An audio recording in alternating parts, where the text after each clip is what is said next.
ಸ್ಯಾಂಡಲ್ವುಡ್ಗೆ drugs link ನ ಆರೋಪದ ವಿಚಾರಕ್ಕೆ ಸಂಬಂಧಪಟ್ಟಂತೆ ನಟ ನಟಿಯ ವಿಚಾರಣೆಗೆ ಪೊಲೀಸರು ಸಿದ್ಧತೆಯನ್ನ ಮಾಡ್ಕೊಳ್ತಾ ಇದ್ದಾರೆ ಅಂತ ಹೇಳಲಾಗ್ತಾ ಇದೆ. ಸುಮಾರು 20 ನಟ ನಟಿಯರ ವಿಚಾರಣೆಗೆ ಸಿದ್ಧತೆ ಆಗ್ತಾ ಇದೆ ಅಂತ ಹೇಳಲಾಗ್ತಾ ಇರುವಂತದ್ದು. ಒಂದು ಲಿಸ್ಟ್ ಅನ್ನ ರೆಡಿ ಮಾಡ್ಕೊಂಡಿರ್ತಾರೆ ಮೋಸ್ಟ್ ಪ್ರಾಬಬ್ಲಿ. ಈ ವಿಚಾರದಲ್ಲಿ 3 ನಟಿಯರು, 2 ನಟರು, 3 ಧಾರಾವಾಹಿ ಕಲಾವಿದೆಯರ ವಿಚಾರಣೆ ಜೊತೆಗೆ ಗಣ್ಯ ವ್ಯಕ್ತಿಗಳ 4 ಮಕ್ಕಳಿಗೂ ಕೂಡ ನೋಟಿಸ್ ಅನ್ನ ನೀಡುವಂತ ಸಾಧ್ಯತೆ ಇದೆ ಅಂತ ಹೇಳಲಾಗ್ತಾ ಇದೆ. ನೋಡ್ಬೇಕು ಯಾರಿಗೆ ನೋಟಿಸ್ ಕೊಟ್ಟಿದ್ದಾರೆ, ಯಾರನ್ನ ವಿಚಾರಣೆ ಮಾಡ್ತಾರೆ, ಅದೆಲ್ಲಿಗೆ ಹೋಗಿ ಮುಟ್ಟುತ್ತೆ ಈ ಒಂದು ಪ್ರಕರಣ ಅನ್ನೋದನ್ನ. ಆರೋಪಿಗಳ ಜೊತೆ ಸಂಗೀತ ನಿರ್ದೇಶಕರ ಒಡನಾಟ ಕೂಡ ಇದೆ ಅಂತ ಹೇಳಲಾಗ್ತಾ ಇರುವಂತದ್ದು. ಆರೋಪಿಗಳಿಂದ ಡ್ರಗ್ಸ್ ಖರೀದಿಯನ್ನ ಮಾಡ್ತಾ ಇದ್ದಂತ ಆರೋಪ ಇದೆ.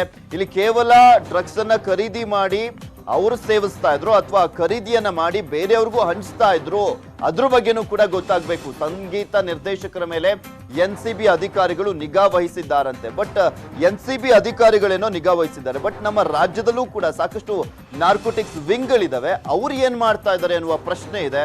ಅದಕ್ಕೆಲ್ಲದಕ್ಕೂ ಕೂಡ ಪೊಲೀಸ್ ಇಲಾಖೆನೇ ಉತ್ತರವನ್ನ ಕೊಡಬೇಕಾಗಿದೆ.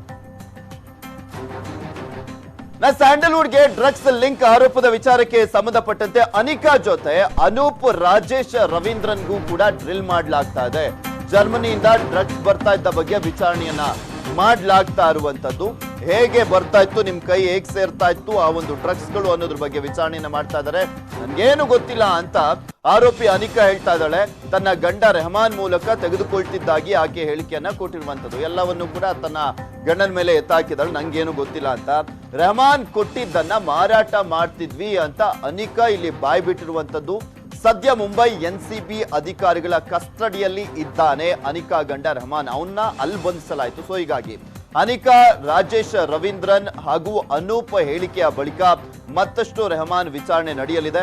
ಇನ್ನ ಈಕೆ ಹೇಳಿಕೆಯನ್ನ ಕೊಡುವಂತ ಸಂದರ್ಭದಲ್ಲಿ ಈಕೆಯ ಜೊತೆ ಯಾರ್ಯಾರು ಕಾಂಟ್ಯಾಕ್ಟ್ ಅಲ್ಲಿ ಇದ್ರು, ಏನು ಎತ್ತ, ಇದೆಲ್ಲದ್ರ ಬಗ್ಗೆನೂ ಕೂಡ ಎನ್ಸಿಬಿ ಅಧಿಕಾರಿಗಳು ಪತ್ತೆ ಹಚ್ಚುವಂತ ಕೆಲಸವನ್ನ ಮಾಡ್ತಾ ಇದ್ದಾರೆ. ಸೊ ಹೀಗಾಗಿನೇ ಅವಳು ಯಾರ್ಯಾರ ಹೆಸರನ್ನ ಹೇಳ್ತಾಳೆ ಅವರಿಗೆ ನೋಟಿಸ್ ಅನ್ನ ಕೊಟ್ಟು ವಿಚಾರಣೆಗೆ ಕರೆಯುವಂತ ಸಾಧ್ಯತೆ ಇರುವಂತದ್ದು.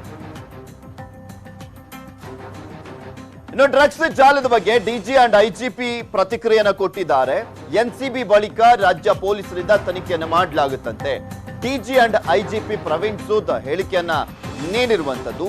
ತಪ್ಪಿತಸ್ಥರು ಯಾರೇ ಆದ್ರೂ ಕೂಡ ಶಿಸ್ತು ಕ್ರಮವನ್ನ ಕೈಗೊಳ್ತೀವಿ, ನಾವು ಕೂಡ ಡ್ರಗ್ಸ್ ವಿರುದ್ಧ ಸಮರವನ್ನ ಸಾರಿದ್ದೇವೆ ಅಂತ ಹೇಳಿದ್ದಾರೆ. ಕ್ರಮಕ್ಕೆ ಪೊಲೀಸ್ ಆಯುಕ್ತರಿಗೆ ಸೂಚನೆಯನ್ನ ಕೊಟ್ಟಿದ್ದಾರೆ. ಡಿಜಿ ಅಂಡ್ ಐಜಿಪಿ ಆಗಿರುವಂತಹ ಪ್ರವೀಣ್ ಸೂದ್ ಅವರು ಸಾಕಷ್ಟು ವರ್ಷಗಳಿಂದ ಇರುವಂತದ್ದು, ಇದು ಈಗಿಂದಲ್ಲ.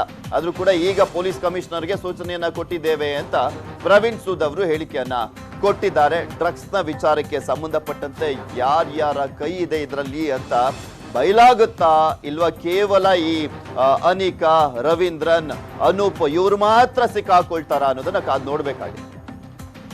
ಒಂದು ಸೆಂಟ್ರಲ್ ಏಜೆನ್ಸಿ ಇದೆ, ಅವರು ರೇಡ್ ಮಾಡಿದ್ದಾರೆ. ಅವ್ರದ್ದು ಕಾರ್ಯಾಚರಣೆ ನಡೀತಾ ಇದೆ. ಕಾರ್ಯಾಚರಣೆ ಪೂರ್ತಿ ಆದಮೇಲೆ ಎಲ್ಲ ಮಾಹಿತಿ ಅವರು ಕೊಡ್ತಾರೆ. ಎನ್ಸಿಬಿ ಮಾತ್ರ ಅಲ್ಲ, ಸ್ಟೇಟ್ ಪೊಲೀಸ್ ಕೂಡ ತುಂಬ ಕಾರ್ಯಾಚರಣೆ ನಡೆಸ್ತಾ ಇದ್ದಾರೆ. ತಮ್ಗೆ ಗೊತ್ತಿದೆ, 2 ದಿವಸ ಹಿಂದೆ ಸಿಟಿ ಪೊಲೀಸಿಂದ ತುಂಬ ದೊಡ್ಡ ಸೀಸರ್ ಆಯಿತು. ಒಂದು ರೆಕಾರ್ಡ್ ಕೋಟ್ಯಾಂತರ ರೂಪಾಯಿದು ಗಾಂಜಾ ಸೀಸರ್ ಆಯಿತು.